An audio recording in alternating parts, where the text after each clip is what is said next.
তো আমার টোটাল এখানে আছে 6.5 বিঘা মাটি আছে। তার মধ্যে আমার 2.5 বিঘা মাটি মানে দুর্বৃত্ত ঝিঙ্গা এবং করলা কাটে দিয়েছে। অনুমানিক ক্ষয়ক্ষতি আমার মানে 4 থেকে 5 লক্ষ টাকা। এরকম কোনো কারোর সাথে শত্রু আমি কারোর সাথে কি এরকম কোনো কিছু না।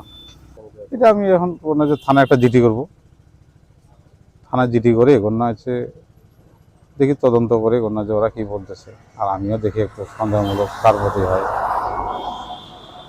কারণ তো ব্যথাটা তো আমার ব্যথা তো আমি বুঝতেছি যে আমার কত টাকা ডেলি দিন আমার 10টা লেবার লাগে। 10টা লেবারেই গণ্য যে মনে করেন 3,000 টাকা প্রতিদিন যায়। এইভাবে আমি মানে আজকে 18 দিন ধরে খরচ করতেছি। 18 দিনের বেলায় এই মানে আজকে আমার এই দশ, আর 2 দিন খরচ করলে আমার শেষ। তারপরে আমরা কোনো যে বীজগুলো যখন পুরাট হয়ে যেত তখন এক পাশ থেকে আমরা কাটা আস্তে আস্তে করে কাটা শুরু করতাম। এগুলো 1700 টাকা কেজি আমাদের বীজের কেজি 1700, আর করলা হলো 2500। আমি খবর পাইলাম যে এই যে আবুল কালাম আবু, ওনার করলা ক্ষেত, ধুন্দুলের ক্ষেত, মানে এক পাশ থেকে 1 একর 25 শতক, প্রায় এক পাশ থেকে সব গাছগুলো কেটে দিয়েছে। খবর পেয়ে আমি দেখতেছি যে নৃশংস ঘটনাটা যে ঘটাইলো মানুষ, এর আসলে দৃষ্টান্তমূলক শাস্তি হওয়া দরকার। এই যে এই ক্ষতিটা করলো, এই যে অবলা জিনিস, আমরা সন্ধ্যার পর একটা গাছের পাতা ছিঁড়ি না যে তারা ঘুমাচ্ছে, কিন্তু সম্পূর্ণ গাছগুলো কেটে ফেলছে। এটা অন্যায়, মহা অন্যায়। যারা করছে তাদেরকে যদি আওতায় আনা যায়, প্রশাসন এবং সবার মাধ্যমেই আনে, তাদের দৃষ্টান্তমূলক শাস্তি হওয়া উচিত। নইলে সামনের দিনগুলোতে আরো ক্ষতির সম্ভাবনা থাকতে পারে। ঘটনাটা, আমরা এখানে কাজ করি, প্রায় 1.5 মাস থেকে কাজ করতেছি।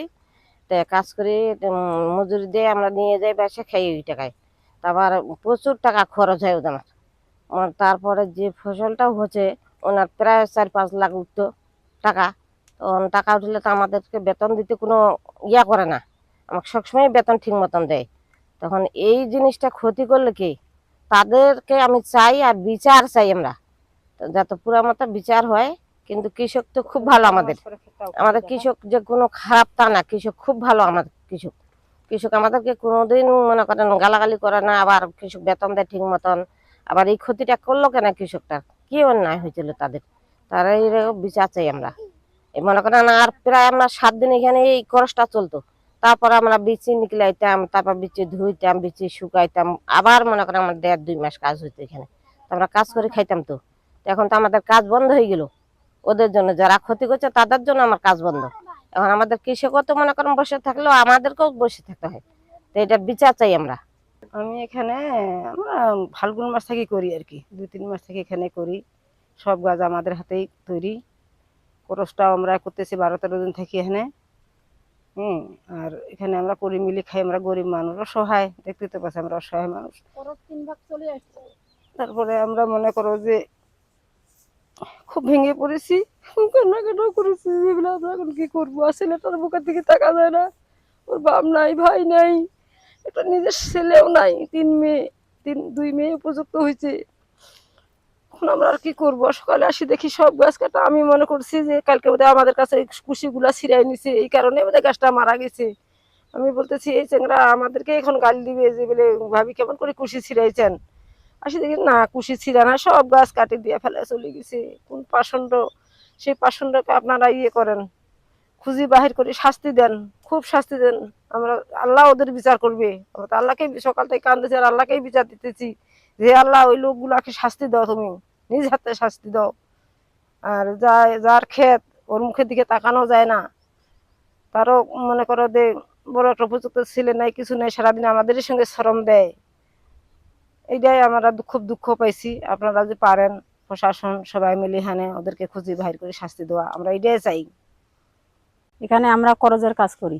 এখন করজটা আমরা 3 ভাগ করে ফেলছি, আর 1 ভাগ আছে। হ্যাঁ, আর 1 ভাগ 1 সপ্তাহ করলে শেষ।